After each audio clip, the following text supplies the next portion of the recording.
see so many people here with us. A new book by Anushka is always a good reason to rejoice. And I'm happy to know that there are so many other members apart from me in her fan club. I always knew that there were, but it's good to see them manifested.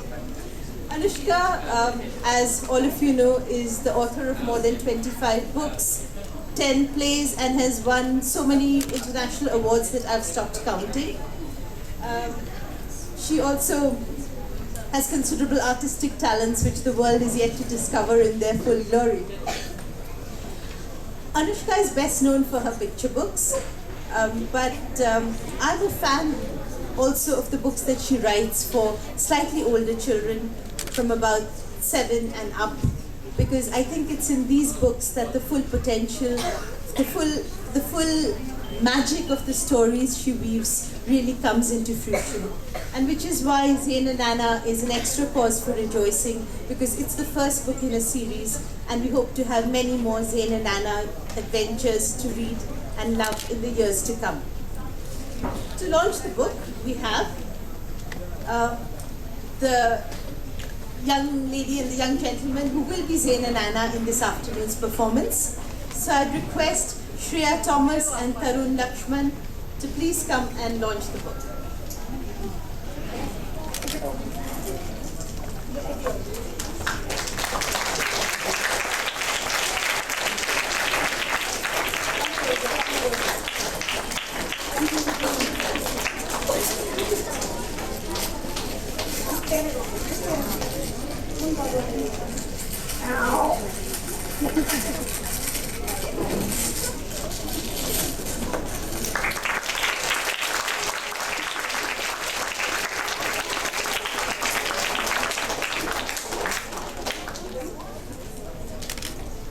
Thank you so much.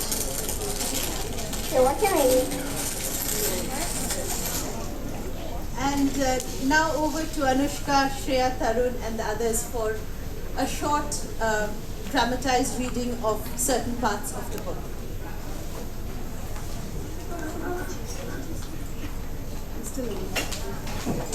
Thank you Shreya and Tarun for launching the book for me. And thank you Shayani. I've given up trying to get Shayani to tone down the superlatives. So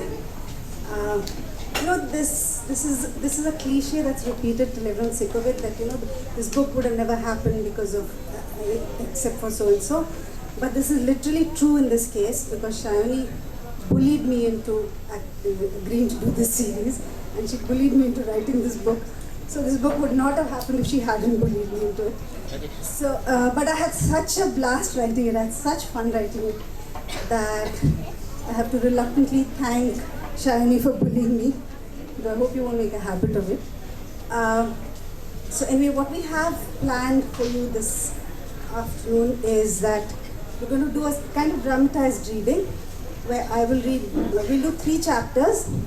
I'll read bits of it, I'll narrate bits of it, and the rest will be enacted by various actors. We'll see them as they come on stage. So the first chapter we're going to do is the first chapter from the book. It's called A Fish Is Not a Dog. Anna was really sad. She'd been trying for days.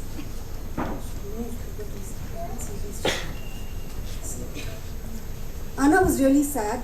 She'd been trying for days to get her parents to adopt a dog.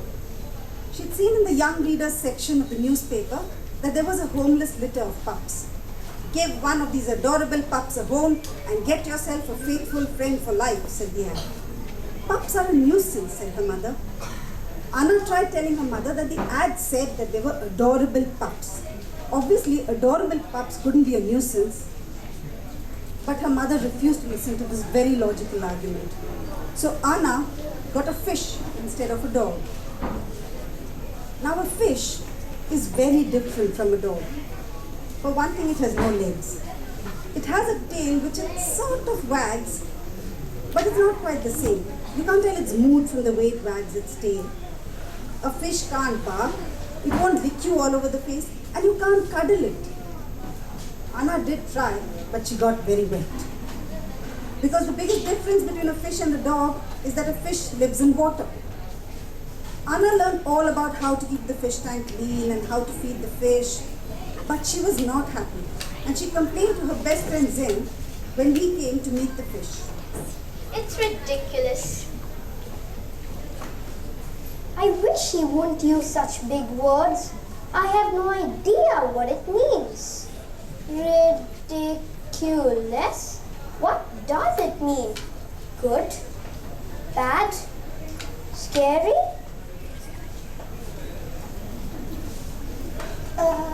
It is? Of course it is. The poor things are starving. No wonder they're always opening and shutting their mouths. They need more food. They do? Of course they do. Wouldn't you want more food? If I just dropped a ball of food for you once a day?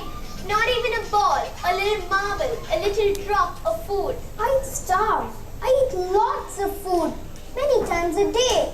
But still, I'm always hungry. See? Exactly.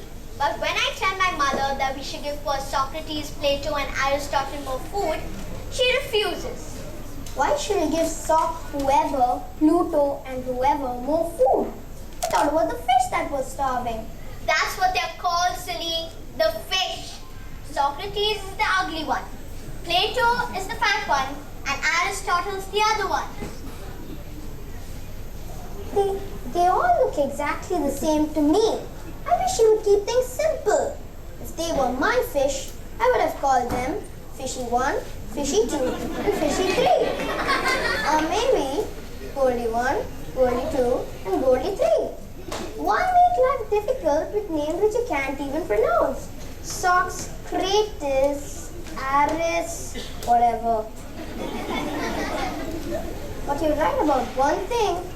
The fish look like they're gulping. They might die of starvation.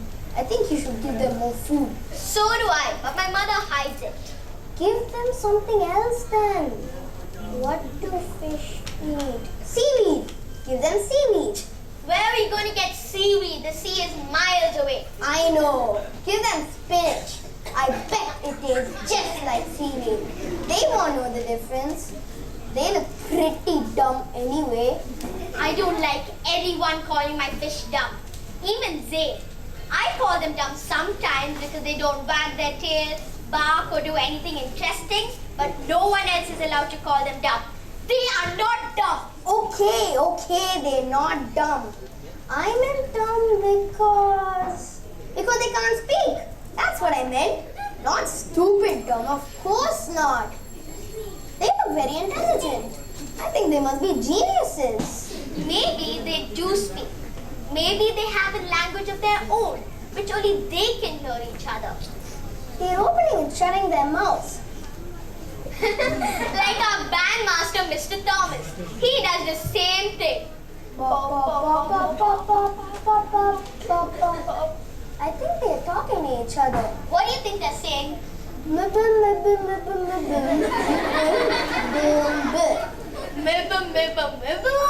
That means, where's the spinach? Wait, I'll go get it. No spinach. Do you think coriander will do? We have lots of coriander. Yeah. As if they know the difference. What did you say? Not because they're not clever, because they've never tasted spinach, or coriander. So how will they know the difference? They're not even looking at it. Wait, Socrates is coming towards it. No, he's turning away. They don't like it. Now what? Why don't we go to the swimming pool and get some weeds? The swimming pool was a dirty pond full of slimy water and weeds. It was a smelly and lonely place, and the children didn't like to go there. The story was that many years ago, the pond was used by the children in the locality to swim in. But suddenly, it started getting smelly and stagnant. Around the same time, a boy called Chotu, who cleaned cars in the neighborhood, disappeared. People put two and two together and came up with five. They whispered that Chotu was the cause of the spring being blocked. But a few months later, Chotu reappeared, looking quite dry and unharmed. He'd been sick, he said. But by that time, the pond had become so filthy that no one went near it anymore. Soon the area around the pond was overgrown with bushes, And the only time children went there was when they were playing hide and seek and someone was feeling particularly brave or desperate. So Anna and Zen looked at each other with something like horror. I wish she hadn't said that. I wish I hadn't said that. It popped out without thinking. I can't admit I'm scared. There's no way I'm going to admit I'm scared. Okay, let's go. Let's go.